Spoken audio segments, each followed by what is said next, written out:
जय Hind to all my respected aspirants on behalf of Goyla classes में आप सभी का स्वागत करता हूं। जैसे कि आप जानते हैं गोयला क्लासेस की तरफ से आपको जो एनसीईआरटी है उसका एक एक टॉपिक आपको समझाया जा रहा है आसान शब्दों में। वो इसलिए समझाया जा रहा है क्योंकि आप अपना जो मेंस है, चाहे आप यूपीएससी की बात करें, चाहे आप किसी स्टेट पीसीएस की बात करें, वहां पर आपको मेंस लिखना होता है। और मेंस आप तभी अच्छा लिख सकते हैं जब आपका फाउंडेशन स्ट्रांग हो, और फाउंडेशन स्ट्रांग करने के लिए हमें एनसीईआरटी पढ़नी चाहिए। तो हमारा प्रयास है कि अपने अनुभव के साथ आपको एनसीईआरटी पढ़ाई जाए, राइट। तो आइए शुरू करते हैं। तो हिस्ट्री जो है क्लास 6 से हम चल रहे हैं। आज इसका चैप्टर थर्ड हम देखेंगे। आई रिपीट, चैप्टर थर्ड हम देखेंगे जो बात करता है हड़प्पा सभ्यता के बारे में। अब यहां पर हम देखेंगे क्या स्टोरी है, क्या है सिस्टम, किस तरह से पता चला कि यहां पर भी कोई सभ्यता थी, इस तरह से, राइट। तो देखते हैं द स्टोरी ऑफ हड़प्पा क्या कहता है। तो यहां पर हम देखेंगे कि लगभग यहां पर बताया गया है 150 वर्ष पूर्व, एक सेकेंड,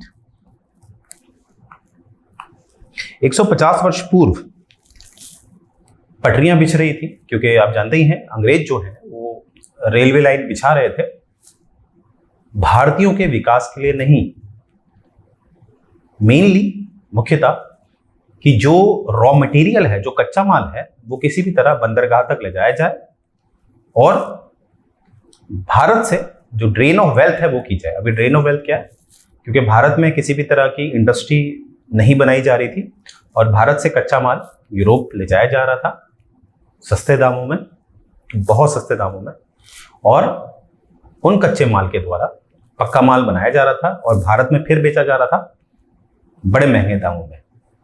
तो ये एक नीति अपनाई जा रही थी अंग्रेजों के द्वारा, जिससे कि भारतीयों का या भारत देश का एक आर्थिक रूप से शोषण किया जाए, राइट। ये बात आपने याद रखनी है। तो ये मुख्य उद्देश्य था इस रेलवे ट्रैक को बिछाने का। अब यहां पर हम देखेंगे जब रेलवे ट्रैक बिछ रहा था 150 वर्ष पूर्व, तो वहां पर देखा एक हमें टीला जैसा दिखा, जैसे टीला होता है ना, ऐसे करके टीला, एक छोटा सा पहाड़ समझ सकते हैं आप। तो ऐसा दिखा उन्होंने, और जो कारीगर थे, जो लेबर थे, जो रेलवे ट्रैक बिछा रहे थे, तो उन्होंने क्या करा, उन्होंने जब इसमें से इसको खोदा तो देखा कि इसमें से ईंटें निकल रही हैं। तो उनको समझ में नहीं आया, अब वो तो लेबर हैं, उतने पढ़े लिखे नहीं हैं, तो उन्होंने उन ईंटों को निकाल कर पटरियों में बिछाना शुरू कर दिया, राइट। और ये जो काम हो रहा था ये लगभग पंजाब के आसपास हो रहा था। जैसा कि आप जानते हैं, जब हम हड़प्पा सभ्यता की बात करेंगे तो हड़प्पा आज के समय पर पाकिस्तान में आता है, राइट। जैसे कि आप जानते हैं जब भारत का विभाजन हुआ है, असल में भारत का विभाजन को मैं कहूं तो वो भारत के पंजाब का विभाजन और भारत के बंगाल का विभाजन था, राइट। तो इसीलिए जब अंग्रेज ये पटरी बिछा रहे थे पंजाब प्रांत में, क्योंकि उस समय भारत दो भागों में नहीं विभाजित था, तो उस समय हम पंजाब कहेंगे, तो वहीं पर हमें ये टीला दिखा था और आगे की स्टोरी में बता चुका हूं। तो यही बात इसमें बता रखी है। आगे देखते हैं। अब वही हम देखेंगे 80 साल पहले 150 साल, अब 80 साल पहले वहां पर आर्कियोलॉजिस्ट को क्या मिलता है कि वहां पर आर्कियोलॉजिस्ट को यह समझ में आता है कि यहां पर एक समय कोई सभ्यता रही होगी, क्योंकि जब खुदाई हुई तब पता चला कि यहां तो दीवारें बनी हुई हैं, यहां तो कोई आकृति बनी हुई है, आर्किटेक्चर बना हुआ है, जैसे ग्रेट बाथ, इस तरह से। तो यहां पर आर्कियोलॉजिस्ट को समझ में आता है कि ये तो कोई सभ्यता है जो यहां पर अभी दफन हो गई है, या जो हमारे एक जियोलॉजिकल इफेक्ट होते हैं उसकी वजह से दब चुकी है। तो फिर जितने भी हमारे आर्कियोलॉजिस्ट थे उस समय, उनका ध्यान केंद्रित हुआ इस दिशा की तरफ, खासकर हड़प्पा जो कि आज के समय पे पाकिस्तान पे है। फिर वहां पर काम शुरू हुआ, राइट। तो वहां से जब अंदाजा हुआ, जब कार्बन रेटिंग निकली, सब कुछ निकला, तो ये समझ में आया कि ये जो सभ्यता है, ये जो सिविलाइजेशन है, ये 4700 वर्ष पुरानी है। अब आप देखेंगे आज के हिसाब से 4700 वर्ष पूर्व कितना पूर्व पुराना होगा, 4700। तो अभी आप जानते हैं जब हम वर्ष लिखते हैं, हम लिखते हैं 2023। अभी जिस वर्ष में आप रहते हैं 2023 है। तो यानी कि अगर मैं इसमें से लगभग 2000, अगर मैं इसे अभी आम तौर पर 2000 मान लेता हूं, ठीक है, अभी 23 को मैं बाईपास कर रहा हूँ समझने के लिए। तो अगर मैं 2000 को लेस करूं, 23 को मैंने बाईपास कर दिया, अभी 2000 लेस करूं तो मैं पहुंच जाऊंगा जब हमारे यीशु जो थे पैदा हुए थे, बर्थ ऑफ क्राइस्ट हुआ था। तो ये 2000 ये हो गया, और इससे भी अब मुझे टोटल लाना है 4700। 2000 तो ये हो गया, अब बचा है 2700। यानी कि जब मैं 2700 इसको पीछे ले जाऊंगा, राइट, तो ये आ जाएगा 2700 बीसी। यानी कि जैसे कि हम कहते हैं, बहुत सारी किताबों में लिखा रहता है कि जो हड़प्पा सभ्यता है उसके लिए आमतौर पर जो समय है वो है आपका 2500 बीसी से लेके 1500 बीसी। तो ये जो 2500 बीसी है, देखिए हमारी कैलकुलेशन के हिसाब से 2700 बीसी आ रहा, तो ये 100-200 जो वर्ष हैं ये ऊपर नीचे हो सकते हैं, क्योंकि हम कार्बन रेटिंग के आधार पर ये बताते हैं ये जो भी सामान मिला है, जो भी वस्तु मिली है वो कितनी पुरानी है, परंतु इसमें सटीकता नहीं होती है, ऊपर नीचे हो सकता है।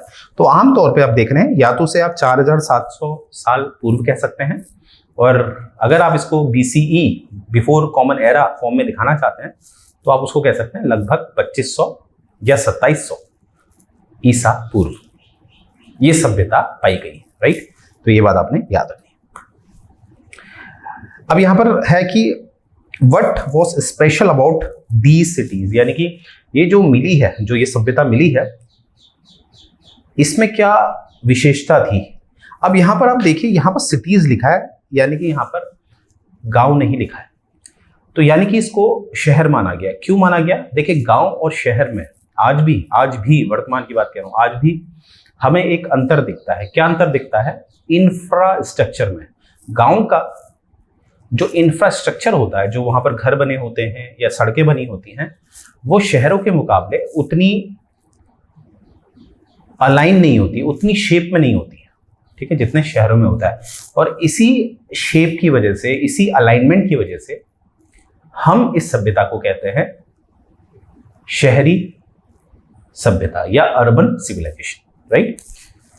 अब देखिए, many of these cities were divided into 2 parts. अब जितने भी इसमें शहर मिले हमें, जितनी भी अभी तक खुदाई हुई है, जितने भी शहर, उनमें से ज्यादातर शहरों में एक समानता देखी गई है, और समानता का आधार क्या है? पूर्व और पश्चिम। यानी कि एक शहर अगर मिला है और उसको मैंने जब दूसरे शहर से उसकी तुलना करी है, तो उसमें समानता क्या है कि एक शहर का जो पूर्वी हिस्सा है वो दूसरे शहर के पूर्वी हिस्से के समान है, अर्थात एक शहर का पश्चिमी हिस्सा दूसरे शहर के पश्चिमी हिस्से के समान है। अब हमें क्या दिखता है यहां पर? हमें दिखता है कि जो पश्चिमी हिस्सा है शहर का वो छोटा है, ठीक है, क्षेत्रफल में छोटा है, परंतु ऊंचा है। इससे क्या समझ में आ रहा है? जैसे ये मानते हैं ये शहर है, ठीक है, अब इसका पश्चिमी हिस्सा जो है वो थोड़ा इतना छोटा है, ठीक है, ऐसे इतने में फैला है बस, परंतु जो पूर्वी एरिया है वो इतना फैला है, ठीक है। तो ये छोटा है क्षेत्रफल के हिसाब से, पर ये ऊंचा है, और ये उतने ऊंचे नहीं है, ये ऊंचे नहीं है, ये इतने हैं। तो यहां पर क्या समझ में आता है कि ये माना जाता है ये जो ऊंचे वाले हैं ये हैं सिटाडेल। क्या है? सिटाडेल। सिटाडेल, ये आपको दिख रहा होगा सिटाडेल। सिटाडेल मतलब जो बड़े बड़े घर होते हैं, किले जैसे, ठीक है, एक तरह के किले तो नहीं बोलूंगा, पर एक तरह के किले, क्योंकि किले से छोटा रूप है। तो ये माना जाता था जो उस समय के समाज में जो एक शासन करने वाले लोग होते होंगे वो यहाँ पर रहते होंगे। कहाँ? सिटाडेल में, यानी कि पश्चिम क्षेत्र में। और वहीं पर मैं आम लोगों की बात करूं तो आम लोग रहते होंगे पूर्व की तरफ, ठीक है। तो इसीलिए आप देखेंगे ये बात जब आपको समझ में आ जाती है तो हमें समझ में आता है कि सिटाडेल क्या हो गया? सिटाडेल हो गया आपका ऐसे लोग जो थोड़े प्रभावशाली हैं वो रहते थे, और जो छोटे हैं, जो पूर्व की तरफ हैं, वहां पर जो आम लोग हैं, और इसीलिए उसको कहा जाता था लोअर टाउन। लोअर टाउन किस दिशा में होगा? पूर्व की तरफ। ये बात आपने याद रखी। तो ये समानता देखी गई हर शहर पे। हर से मेरा तात्पर्य है मोस्टली, अगर 100 शहर मिले हैं, मान लेते हैं 100 मिले हैं, तो 90 शहरों में ये समानता हमने देखी, राइट। अब यहां पर बताया गया है कि very often walls of big bricks are built around each. अब आप देखिए ये पिक्चर, देखिए पिक्चर में आपको दिख रहा है ना कि एक दीवार बनाई गई है ईंटों से। ईंट आप समझते होंगे, मिट्टी को पकाया जाता है बहुत अच्छी तरह से, उसके पश्चात ऐसे दीवारें बनाई जाती हैं जो मजबूत होती है काफी, क्योंकि मिट्टी को इतना अच्छा पका रखा है। तो यहाँ पर आर्कियोलॉजिस्ट अचंभित हो गए कि भैया 4000 साल पुरानी ये सभ्यता है और आज भी यहाँ की दीवारें बिल्कुल खड़ी की खड़ी हैं। जब खुदाई हुई तब पता चला दीवारें एकदम खड़ी हैं। तो पता चलता है कि कितने जो इसमें ईंटें लगाई गई हैं, जो ब्रिक्स का इस्तेमाल किया गया है, वो कितनी अच्छी तरह से पकाई गई हैं। उस समय बहुत अच्छी नॉलेज थी, राइट, जो आज भी दीवारें खड़ी। तो ये बात इसमें बता रखी है। आगे देखते हैं। यहां पर बताया गया है कि in some cities special building were constructed on citadel, यानी कि कुछ शहरों में जो हमारे सिटाडेल है, जो पश्चिम की तरफ होता है, वहां पर कुछ हमें कंस्ट्रक्शन दिखाई देता है, कुछ हमें दिखता है। जैसे यहां पर आपको ये पिक्चर देखिए, इसको कहते हैं ग्रेट बाथ, ठीक है, जो आपको मोहनजोदारो, जो इनकी एक साइट है मोहनजोदारो, वहां पर ग्रेट बाथ मिले हैं, ठीक है। तो ये देखिए मोहनजोदारो में एक तरह के हमें स्पेशल टैंक मिले हैं जिनको आर्कियोलॉजिस्ट ने नाम दिया है ग्रेट बाथ, ठीक है। अब ये ग्रेट बाथ क्या थे, देखिए आपको दिख रहा होगा यहाँ से, ये एक आपको जैसे स्विमिंग पूल होता है ना आजकल का, उस तरह का हमें दिखता है। एंट्री यहाँ से भी थी और सेम एंट्री इसके सामने से भी थी, मतलब इसमें 2 एंट्री होती थी आमने सामने। और ये माना जाता था कि यहाँ पर पानी भरा जाता था। लोग क्या करते थे, माना जाता था, याद रखिएगा, लोग क्या करते थे, जैसे कोई पवित्र कार्य होता होगा तो यहाँ पर स्नान करते होंगे, नहाते होंगे ग्रुप में, और उसके पश्चात कोई शुभ कार्य करते होंगे। तो ये इसके लिए माना जाता है। और यहाँ पर क्या था, पानी इकट्ठा करने के लिए, अब देखिए पानी नीचे से निकल ना जाए, जो छेद होते हैं ना, जो छिद्र होते हैं, उससे निकल ना जाए, इसलिए उस समय एक नेचुरल टार बनाया जाता था। टार मतलब जैसे आजकल होता है ना, जैसे डामर होता है, जब रोड बनती है तो एक तरह का डामर आपको दिखता है लिक्विड फॉर्म में, तो वैसा ही एक टार इस्तेमाल किया जाता था उस समय, जिससे कि पानी जो है नीचे पास ना हो जाए, ठीक है। तो ये बात इसमें बताई गई है। और इस वाले में क्या होता था, यहां पर हमें दिखता है these were step leading down it from 2 sides. ये मैंने बता दिया, दोनों तरफ से क्या होता था, एंट्री होती थी, इधर से भी इधर से भी, वो मैं ऑलरेडी बता चुका हूं आपको। While there were room on all sides, और यहाँ पर क्या है, हमें रूम दिखते हैं इसके चारों तरफ, हमें ऊपर देखेंगे तो रूम दिखेंगे चारों तरफ, यानी कि बीच में ये ऐसा टैंक होगा, चारों तरफ इसके ऐसे रूम होंगे। तो इसीलिए अब ये रूम को ये बताया जाता है, जैसे लोग अपने चेंज करते होंगे, क्योंकि महिलाएं भी हुआ करती थी, तो महिलाओं के लिए हो सकता है कि ये चेंजिंग रूम की तरह इस्तेमाल किए जाते होंगे, राइट। ये बात इसमें बताई गई है। एक आगे देखते हैं। और जो पानी यहाँ कहाँ से आता है, पानी यहाँ ये बताया जा रहा है कि कहीं ना कहीं वेल होते थे, वेल मतलब कुएं होते थे, तो कुओं से सप्लाई होती थी इनके पानी की, राइट। तो इस तरह से इनको बनाया जाता था, इस तरह से डिजाइनिंग इनकी की जाती थी कि कुओं से इनका पानी लिया जाता था। ये बात आपने ध्यान देनी है।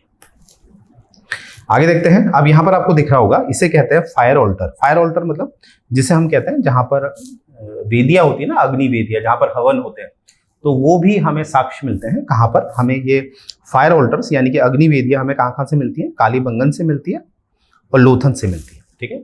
अब जो भी मैं आपको पढ़ा रहा हूँ अभी, आपने बस क्या करना, अपने लेवल पे चीजों को समझना है, और दूसरा स्टेप आपका ये है, आपने इसको मैप में लोकेट करना है। ये कार्य आपने जरूर करना है, ठीक है।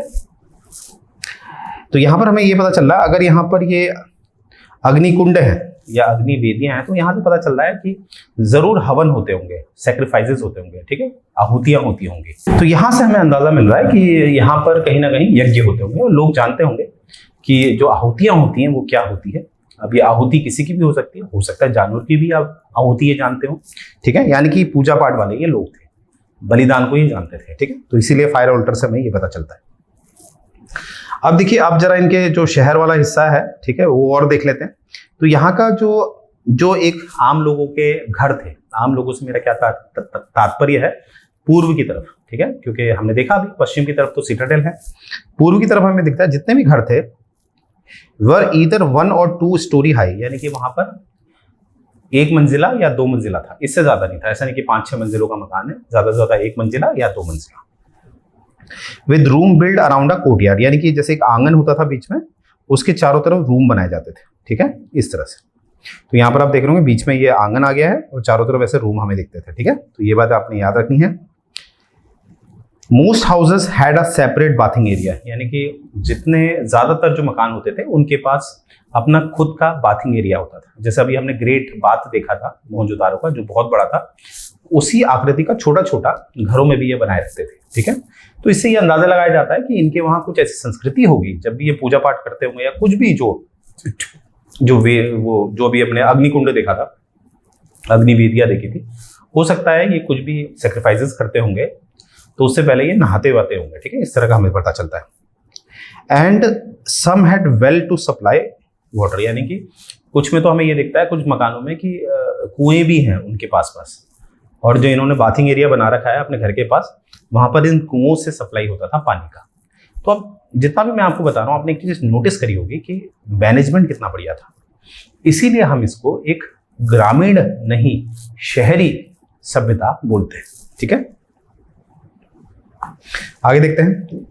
Many of these cities had covered drain। अब देखिए अगर इनकी ड्रेनेज पैटर्न की बात की जाए तो कवर था। देखिए ये इनका ड्रेनेज पैटर्न है, देखिए ये मकान है इनका, मकान से देखिए इनकी जो पानी की सप्लाई आ रही है किस तरह से आ रही है बाहर, बिल्कुल पैटर्न देखिए आप, इस तरह का इनका पैटर्न था, राइट एंगल पे बिल्कुल कटता था, ठीक है। और ये मेन रोड होती थी, रोड के बगल में इनका ड्रेनेज होता था, जो आज भी हमें दिखता है। अब सोचिए आज का जो ड्रेनेज पैटर्न हमें 4700 वर्ष पुराना दिख रहा है, तो इमेजिन करिए इनका सोचने का तरीका और इनकी तकनीक कितनी, टेक्नोलॉजी इनकी कितनी एडवांस थी, कितनी विकसित थी, आप समझिए, ठीक है। तो इस तरह का इसमें हिसाब था। और इसमें यह भी बता रखा है जो इनका ड्रेनेज था इसके ऊपर इन्होंने ढक्कन जैसे लगाए थे, जो कैप होता है, जो लेड होता है, ढक्कन होते हैं, वो लगाए थे, ठीक है। और ये ढक्कन किसके होते थे? पत्थरों के।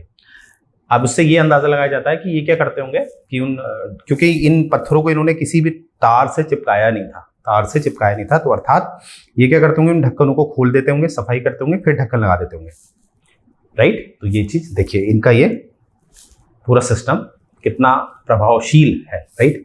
आगे देखते हैं life in the city of Harappa. अब इसमें क्या है, यहां पर हम देखेंगे थोड़ा, यहां पर हमें दिखता है city was a very busy place, यानी कि यहाँ के जो शहर थे जितने भी पाए गए हैं वो काफी, ऐसा प्रतीत होता है कि काफी वो बिजी थे। अब ये प्रतीत कैसे होता था इनको काफी बिजी थे, क्योंकि हमें जितने भी वहां अवशेष मिलते हैं तो वो अलग अलग मिलते हैं। जैसे टेराकोटा हमें मिलता है। टेराकोटा क्या होता था? टेराकोटा मतलब जो मिट्टी के द्वारा, पकी हुई मिट्टी के द्वारा जो खिलौने बनाए जाते थे, उसकी काफी हमें फैक्ट्रीज भी दिखी हैं बनाने का, जो जहां बनती होंगी वो भी दिखता है। बाजारे के जो बाजार है उसके अवशेष हमें मिलते हैं, तो जगह जगह पर बाजारों के अवशेष हमें मिले हैं। तो इस आधार पे कहा गया है कि यहाँ के जो शहर थे वो काफी बिजी थे, ठीक है।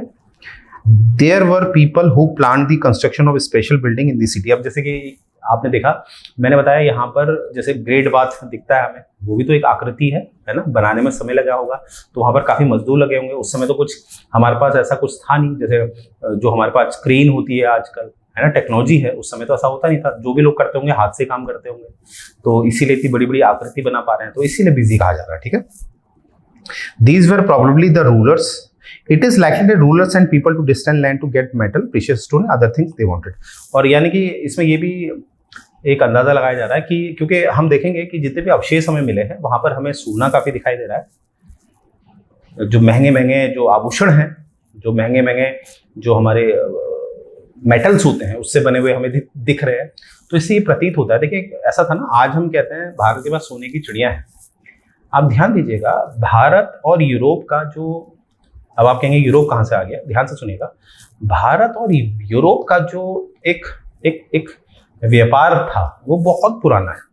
आप सभी जानते होंगे यूरोप जो था उसका विघटन हुआ था 550 से लेके 575 के मध्य, यानी कि third quarter of sixth century में जो बहुत बड़ा यूरोप साम्राज्य था, रोम साम्राज्य था, उसका विघटन हो जाता है। इसलिए हमें दिखता है, एक हमें पश्चिम रोम दिखता है जिसकी राजधानी रोमी बनती है, एक हमें पूर्वी रोम दिखता है जिसकी राजधानी बैजेंटीन बनती है। मुद्दा क्या है? मुद्दा यह है कि रोम जो है वो ऐसे अक्षांश में है, यानी कि अगर मैं ज्योग्राफी को समझूं, ज्योग्राफी में आप पता ही होगा आपको, अक्षांश यानी कि लैटिट्यूड, जितने लैटिट्यूड पोल्स की तरफ होंगे, ठीक है, ध्रुव की तरफ होंगे, उतना ठंडा होता है। तो यूरोप में ठंड के कारण जो भारत जैसा देश है हमारा, Bharat, Tibet, China, Malaysia, Indonesia, यहाँ पर से मसालों की मांग काफी ज्यादा थी, तो इसीलिए मसाले लिए जाते थे। और रोम के पास कभी भी सोने की कमी नहीं थी। क्यों? क्योंकि जो उत्तरी अफ्रीका का हिस्सा है, जो भूमध्य सागर को छूता है, वहां पर सोने की खदानें थी, इसलिए भारत को सोना दे दिया जाता था व्यापार के रूप में। और भारत का जो मसाले हैं वो पहुंच जाते थे यूरोप। तो आप समझ पाए होंगे भारत में सोना कैसे पहुंचा। तो ये तो मैंने इस समय की बात आपको बताई। तो इसीलिए कहा जा रहा है कि सोना जो है, ये एक आधार दिया था मैंने कि सोना हमें अफ्रीका की तरफ काफी दिखता है। तो ये अंदाजा लगाया जाता है कि जो हड़प्पा सभ्यता के लोग होते होंगे, ये अपने लोगों को काफी दूर भेजते होंगे जिससे कि वो सोना लाएं, और इसीलिए हमें दिखता है कि यहाँ के बाजारों में काफी आभूषण दिखते हैं, महंगे महंगे, जो हमारे धातु होते हैं उसके बने, राइट। तो ये बात आपने याद रखनी। Excuse me. They may have kept the most valuable object such as ornament. ये मैं आपको ऑलरेडी बता चुका हूँ। ऑर्नामेंट है यहाँ पर, जैसे कि महंगे महंगे जो बीड्स, मतलब मालाएं, ठीक है, इस तरह की बात मैं ऑलरेडी बता चुका हूँ। आगे देखेंगे कि इसमें आप पिक्चर देखिए, यहाँ पर लिखा है मैंने प्रोटो हिस्ट्री। अब देखिए, इतिहास को जब हम पढ़ते हैं, इतिहास को हम 3 भागों में विभाजित करते हैं। अगर मैं भारत का आधार लूं, हम कहते हैं प्राचीन इतिहास। जब हम 5वीं शताब्दी से पहले का पढ़ते हैं तो हम उसको प्राचीन इतिहास में रख देते हैं। जब हम 6वीं शताब्दी के बाद 15वीं शताब्दी तक पढ़ते हैं तो हम उसे मध्यकालीन इतिहास कह देते हैं। फिर 15वीं शताब्दी के बाद वाले जो भी हिस्से हैं उसको हम आधुनिक इतिहास कह देते हैं, राइट। परंतु इतिहास को बांटने का एक और तरीका है, विभाजित किया गया है लेख यानी कि राइटिंग के हिसाब से। जब राइटिंग नहीं आई थी तो प्री हिस्ट्री, ये देखिए, अगर राइटिंग का आधार लिया जाए लेख का, तो प्री हिस्ट्री यानी कि यहाँ पर अभी लेख जो राइटिंग है उसका आविष्कार नहीं हुआ है, और यहाँ पर है हिस्ट्री यानी कि राइटिंग आ चुकी है अच्छी तरह राइटिंग आ चुके। इसके बीच वाला हिस्सा है प्रोटो हिस्ट्री। प्रोटो हिस्ट्री में क्या था, दोनों की विशेषताएं थी, दोनों की। यहां पर राइटिंग आ चुकी है परंतु वो अभी तक डिसाइफर्ड नहीं हुई, यानी कि उसको समझा नहीं जा चुका है। राइटिंग तो है परंतु अभी तक समझा नहीं गया है।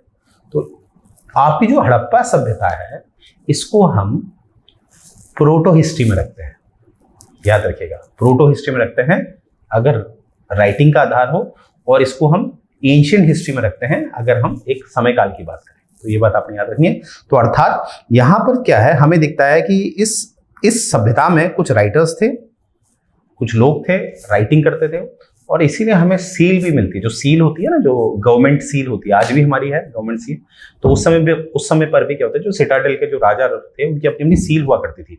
तो सील में एक जरूर कुछ ना कुछ राइटिंग होती थी, आकृति होती थी, हालांकि उसके आज तक हमने डिसाइफर नहीं किया, ठीक है। तो ये बात आपने याद रखनी है। तो याद रखिएगा, जो हड़प्पा सभ्यता है वो किसमें आती है, प्रोटो हिस्ट्री में, राइट। आगे देखते हैं। आगे हमें और क्या बात पता चलता है, there were man and woman crafts. अब देखिए यहां पर ये बताया गया है कि ऐसा नहीं था कि उस समय केवल पुरुष प्रधान समाज था, मतलब जो आर्ट एंड क्राफ्ट होते थे, जैसे कि टेराकोटा बनाया जा रहा है। टेराकोटा ये देखिए, ये है मिट्टी से बनाए गए खिलौने। तो ये टेराकोटा है, चाहे आकृति है, चाहे लेख है, तो ये पता नहीं चल पाता है कि उसमें केवल ये पुरुष बनाते थे, क्योंकि महिलाओं का भी हमें कहीं कहीं पर जिक्र दिखाई देता है। क्योंकि कहीं पर टेराकोटा मिला है या फैक्ट्री जैसी मिली है किसी टेराकोटे की, तो वहां पर हमें नारी के आभूषण मिले हैं। तो हो सकता है जो नारी बना रही हो, है ना, तो वहां पर कुछ हुई हो, कोई आपदा आई हो, तो इसलिए कुछ वहीं पर डेथ हो गई हो। तो इस तरह से एक अंदाजा लगाया जाता है, क्योंकि इतिहास तो अंदाजे का है, इतनी पुरानी इतिहास की बात अगर करें तो। इसलिए ये कहना बड़ा मुश्किल हो पाता है इस समाज में कि यहाँ पर पुरुष का ज्यादा वर्चस्व था या नारी का। और यहाँ पर हम देखते हैं कि जो पूजा है, पूजा में भी हमें पशुपति दिखते हैं। पशुपति मतलब जिसे हम रुद्र कहते हैं, जो जिसे आमतौर पे आज हम शिव के नाम से जानते हैं। और एक माता की भी यहाँ हमें मूर्त दिखती है, ठीक है, टेराकोटा के रूप में। और यहाँ पर हमें ये आप समझ गए होंगे कि यहाँ पर बड़ा मुश्किल कह पाना है कि पुरुष प्रधान था या नहीं, यानी कि ये कहना मुश्किल है, क्योंकि दोनों ही हमें बराबर दिखता है। आगे दिखता है, many terracotta toy have been found and children must have played with this. यानी कि टेराकोटा बहुत मिलते हैं हड़प्पा सभ्यता में, टेराकोटा बहुत मिलता है। क्योंकि देखिएगा, जब आप यूपीएससी का क्वेश्चन अटेम्प्ट करते हैं तो वहां पर आपसे पूछ दिया जाता है कि जो आपका सरकटा टेराकोटा है वो किस साइट में मिला है, किस स्थल में मिला है। तो इस तरह के प्रश्न आपको मिलते हैं, ठीक है। तो यानी कि टेराकोटा काफी बनाया जाता था और बच्चे उससे खेलते थे, ये प्रतीत होता है। New craft in the city. अब ये क्या है, new craft in the city. Let us look some of the object that were made and found in Harappa site, ठीक है।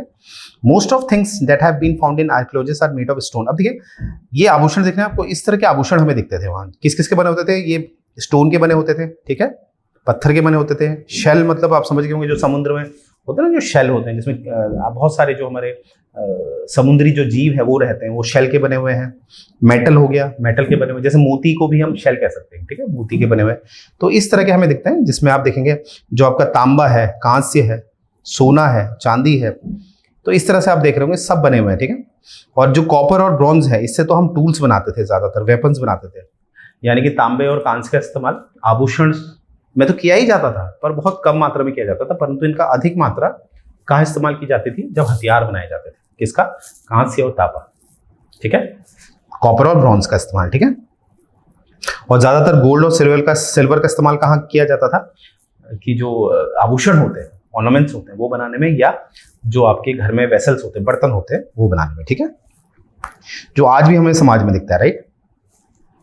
Perhaps the most striking find are those of boats, weight and plates, यानी कि जो हमें दिखता है वो दिखता है जो माला है, जो हमारे वेट्स हैं, ठीक है। उस समय भी ये प्रतीत होता है कि वेट्स मतलब तोल के ये लोग सामान देते होंगे, ठीक है, इसलिए मैंने कहा ये शहरी सभ्यता थी, लोग इतना जानते थे। और ब्लेड्स हमें दिखती है। The Harappa also made seal out of stone, यानी कि स्टोन से वो सील बनाते थे। ये आप देखिए स्टोन दिख रहे हैं आपको, इससे सील बनाते थे।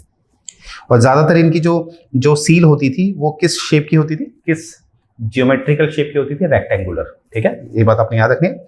और कहीं ना कहीं इसमें क्या होता था, ज्यादातर जो जानवर है वो दर्शाया जाता था इसमें, राइट। हड़प्पा वाले ज्यादातर पॉट्स भी बनाते थे विद ब्यूटीफुल ब्लैक डिजाइन, यानी कि बर्तन बनाते थे, मिट्टी के बर्तन, और उसमें ब्लैक से डिजाइनिंग ये करते थे, ठीक है, तो ये बात आपने याद रखनी है। कॉटन की बात की जाए, देखिए कॉटन के लिए कहा जाता है कि जो सबसे पहली सभ्यता जिसने कॉटन उगाया वो थी मेहरगढ़ की। मेहरगढ़ इससे भी पुरानी सभ्यता है, ठीक है, फिलहाल हम उसके बारे में कभी और बात करेंगे, क्योंकि अभी हमारा मेन मुद्दा है हड़प्पा। तो मेहरगढ़ से इसकी शुरुआत हमें मानी जाती है, ठीक है। और मेहरगढ़ देख लीजिए कितना पुराना है, 7000 पुराना, आज से 7000 वर्ष पुराना, यानी कि ये लगभग है 5000 BC पुराना। और हम इसके बारे में क्या कह रहे हैं, हड़प्पा के बारे में 2500 BC पुराना, यानी कि हड़प्पा सभ्यता से भी 2500 साल पुराना था मेहरगढ़, ठीक है। जो मेहरगढ़ की सभ्यता थी, वहीं से जो कपास है, जो कॉटन है, उससे संबंधित लोग कार्य करने लगे थे। तो इसका मतलब कॉटन काफी पुराना है, राइट। अब हम देखेंगे actual piece of cloth were found attach to the lid of a silver vase, यानी कि एक ढक्कन है, ठीक है, एक ढक्कन है चांदी के बर्तन का, वहां पर हमें दिखता है कि एक कपड़ा उसमें लपेट रखा है जो बना है कॉटन का, राइट। कहाँ? मोहनजोदारो में।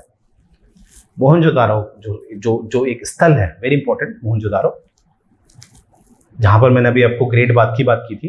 तो मोहनजोदारो में हमें एक बर्तन के ढक्कन पर एक कपड़ा दिखाई देता है जो बना है किसका? कपास का, यानी कि कॉटन का। तो यानी कि हम समझ में आ रहा है कि ये लोग, हड़प्पा सभ्यता के लोग, इस कॉटन से भी वाकिफ थे, राइट। आगे देखते हैं। Many of the things that were produced were probably for the work of specialist। ये देखिए पिक्चर बना भी रखी, स्पेशलिस्ट। ज्यादातर ये देखा गया, जैसे टेराकोटा आप देख लीजिए, आभूषण आप देख लीजिए,